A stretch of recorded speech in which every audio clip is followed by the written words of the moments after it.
Hello all, welcome back to our channel.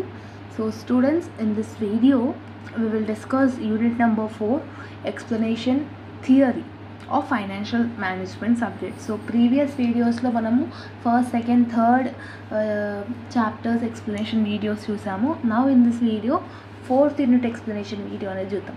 Mostly fourth unit నుంచి మీరు problematic నేర్చుకోవడానికి try చేయండి. Because same like second, third, fourth unit మీకు theories నేర్చుకోవాలన్నా కూడా problematic నేర్చుకుంటూనే అర్థం అవుతుంది. సో ఎనీవే థియరీస్ ఒకవేళ వస్తే ఎలా అటెంప్ట్ చేయాలి, what are the questions you need to learn, everything we will discuss in this video. Okay, so ఇందులో ఫస్ట్ ఇంపార్టెంట్ క్వశ్చన్ వచ్చేసి, ఏవైతే మనం ఇంపార్టెంట్ క్వశ్చన్స్ వీడియోలో ఇచ్చినానో ఆ క్వశ్చన్స్ ఎక్స్ప్లెయిన్ చేస్తాను, అవే ఇంపార్టెంట్. సో ఇందులో first important question is what is working capital, what are the advantages and disadvantages of working capital.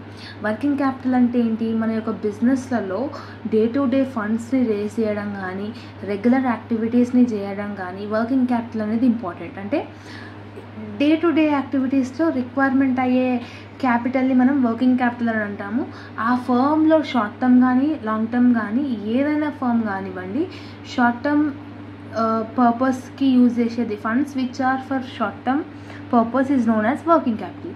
ఈ వర్కింగ్ క్యాపిటల్ ఏంటి? షార్ట్ టర్మ్ పర్పస్ కోసం అనేది యూజ్ చేస్తాం. So according to the Shubin, working capital is the amount of fund necessary to cover the cost of operating enterprise. So ఇది నేర్చుకోండి. So this one నేర్చుకోండి. Working capital అనేది day to day యాక్టివిటీస్లో, day to day ఫండ్స్లో useful అయ్యేది. It's mainly useful for the short term finance and death అని నేర్చుకుంటే సరిపోతుంది. అడ్వాంటేజెస్ ఏంటి అని అంటే, సాల్వెన్సీ, అంటే ఒక కంపెనీ కంటిన్యూ అవుతుందా అని తెలియజెప్పనీకే ఈ వర్కింగ్ క్యాపిటల్ అనేది మెయిన్ అడ్వాంటేజ్ అనమాట. Next one, good reputation. Company యొక్క ఫర్మ్ ఏదైతే మెయింటైన్ చేస్తుందో, అడిక్యుయేట్ క్యాపిటల్ని మెయింటైన్ చేస్తుందో, అట్లాంటప్పుడు మనం ఏమనుకుంటాం, ఆ ఫర్మ్కి మంచి ప్రాఫిటబిలిటీ అనేది ఉంది అని అనుకుంటాం. సో అది గుడ్ రెప్యుటేషన్ అనేది తెస్తుంది. నెక్స్ట్ వన్, మంచి ప్రాఫిటబిలిటీ ఉన్న కంపెనీస్కి ఈజీగా లోన్స్ కూడా వచ్చేస్తాయి. Got it. Next one, cash discounts. అంటే ఒక కంపెనీ యొక్క వర్కింగ్ క్యాపిటల్ మంచిగా ఉంటే మనకి క్యాష్ డిస్కౌంట్స్ కూడా అవైలబుల్గా ఉంటాయి అన్నమాట. సో ఇది fourth one.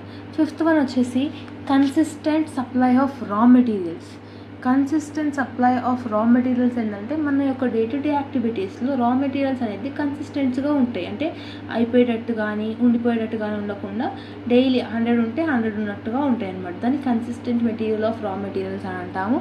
Next one, constant payment of operating expenses. Constant అంటే day to day working activities మంచిగా ఉన్నప్పుడు డే టు డే వచ్చే ఎక్స్పెండిచర్స్ని కూడా మనం అప్ టు డేట్ని మనం క్లియర్ అవుట్ చేసుకుంటాం. సో దాన్ని మనం constant payment of operating activities. Operating యాక్టివిటీస్లో ఏవైతే ఎక్స్పెండిచర్ మనకు ఉంటుందో అది మనం ఆన్ టైం పే చేసుకునేటట్టుగా ఉంటుంది. డిసడ్వాంటేజెస్ ఏంటి అని అంటే, నో అడిక్యుయేట్ రిటర్న్. అంటే మనం ఎంత చేసినా కూడా మనకి ఏమంత రిటర్న్గా ఏం రాదు. Got it. Next one, accumulation of inventories. Accumulation of inventories is nothing but stock.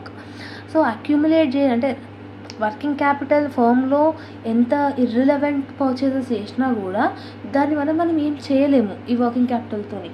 అంటే ఇప్పుడు 100 మెషిన్స్ ఉన్నప్పుడు కూడా 1000 ప్రోడక్ట్స్ చేస్తున్నాము, 200 మెషిన్స్ ఉన్నా కూడా 1000 ప్రోడక్ట్స్ చేస్తున్నాం. సో కొత్త స్టాక్ తెచ్చినంత మాత్రాన మన బిజినెస్ ఏం ప్రాఫిటబిలిటీలోకి రాదు. అదొక main disadvantage. Lack of effective relationship అంటే ఏంటి? బ్యాంక్స్తో కానీ ఎనీ ఫైనాన్షియల్ ఇన్స్టిట్యూషన్స్తో కానీ ఎక్కువ ఎఫెక్టివ్గా రిలేషన్షిప్లో ఉండవు కాబట్టి. Reduces face value of shares.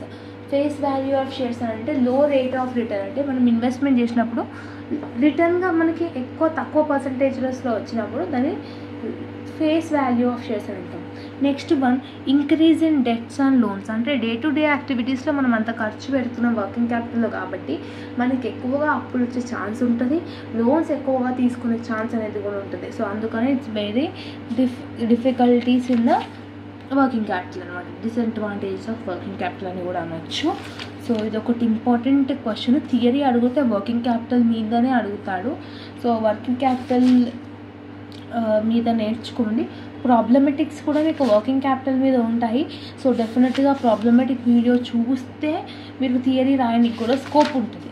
So because ఫార్ములాస్ని బట్టి ఆ ఫార్మాట్ని బట్టే ఉంటుంది కాబట్టి మీకు ఈజీగా అర్థమైపోతుంది. ఓకేనా. నెక్స్ట్ అంతే ఇక థియరీకి మోస్ట్లీ ఏం అడగట్లేదు. So give preference to problematic only from unit number 4. Again I'm saying ప్రాబ్లమెటిక్కే ప్రిఫరెన్స్ అనేది ఇవ్వండి. సో థియరీస్ అయితే అడగట్లేదు. So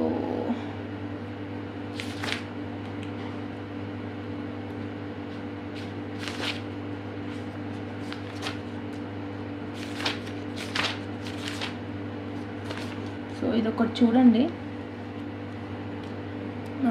question number 34. Define dividends and bring out the important factors determining dividends. So dividends అంటే ఏంటి? ఒక పోర్షన్ ఆఫ్ ప్రాఫిట్ని shareholders కోసం అలాట్ చేస్తుందో కంపెనీ, దాన్ని మనం డివిడెండ్ అంటాం. Shareholders is the persons who will invest the షేర్స్ని కొనేటోళ్ళకు. ఇప్పుడు కంపెనీస్లో షేర్స్ కొన్న వాళ్ళకి ఏంటంటే ఆ కంపెనీస్ నుంచి వచ్చిన ప్రాఫిట్ కూడా వాళ్ళకి ఉంటుంది. ఒక సర్టన్ పోర్షన్ ఆఫ్ ది ప్రాఫిట్ని మనం తీసి పక్కన పెట్టేదాన్ని మనం డివిడెండ్స్ అంటాము, which will be given to the share holders. Okay, share holders యొక్క ఇంపార్టెన్స్ ఏంటి, ఓకే, వాళ్ళ యొక్క ఫ్యాక్టర్స్ ఏంటి అనేది నేర్చుకోవాలి. సో లీగల్ రెస్ట్రిక్షన్స్ అంటే ఒక కంపెనీలో షేర్స్ కొనాలి అని అనుకున్నప్పుడు కొన్ని లీగల్ ఫార్ములేషన్లో మీరు ఫార్ములేట్ చేసేటట్టు ఉంటుంది. అంటే లీగల్గా మనం వెళ్ళాలి, వెళ్ళి నువ్వు పైసలు చేసి కొనేస్తా అంటే కొననీకు ఉండదు అలా. కొన్ని లా అండ్ ఎథిక్స్ అనేది ఉంటాయి. So next one magnitude and trend of earnings. అంటే ట్రెండ్ ఆఫ్ ఎర్నింగ్స్ అని ఏంటి? వన్స్ మనం షేర్స్ కొన్నాక maximum amount of the dividend అనేది మనకి రావడం జరుగుతుంది. అంటే ప్రాఫిట్స్ ఆఫ్ ది కంపెనీ ఏదైతే ఉంటుందో అది మనకి రావడం జరుగుతుంది. బట్ రిస్క్ అనేది ఉంటుంది మాది. And types of share holders కూడా ఉంటారు. అంటే నువ్వు ఏ టైప్ ఆఫ్ షేర్ హోల్డర్స్ కిందికి వస్తావు అనేది కూడా ఉంటుంది.